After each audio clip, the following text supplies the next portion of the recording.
Welcome to the Topper Shotgun Collectors Project. Today we're going to be removing your vintage Topper recoil pad without doing any damage. These vintage recoil pads are no longer manufactured, so we want to take extra care of the survivors so our toppers can stay original. It's a pretty simple job, just removing 2 screws, but if you do it wrong, you can permanently damage the recoil pad or the white spacer. The screws are a straight blade type, about 6 or 8 millimeters wide, and they're sunk deep into the recoil pad. Choosing the correct screwdriver is essential. If you use one with a flared blade, you can damage the opening of the recess hole. Securing the stock or the receiver in a small vise is helpful, so you can keep a steady hand on the screwdriver. It's best to alternate removing the screws about 5 or 6 turns at a time, like going top to bottom, top to bottom. That way it doesn't stretch and crack the white spacer. Quite often when the butt pad comes off, it's still going to have the screws in it. You just have to put a little downward pressure and continue to remove the screws. Once you get the recoil pad and spacer off, you'll notice that the spacer usually has some grease pencil marks on it.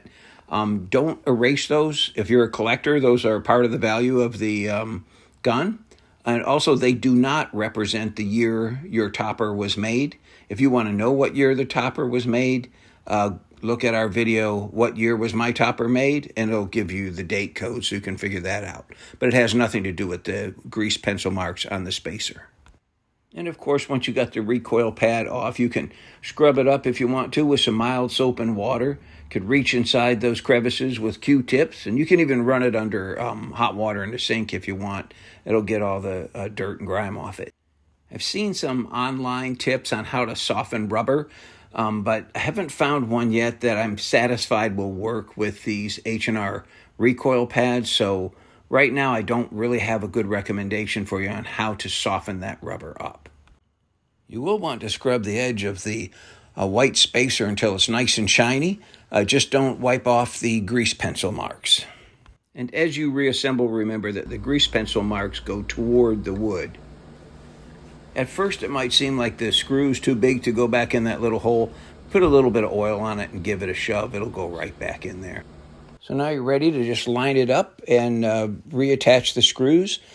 Just before you tighten the screws, you want to kind of line the liner and the pad up so that they match, and then put the final tightness on the screws, which is just snug. You don't have to put them in there too tight.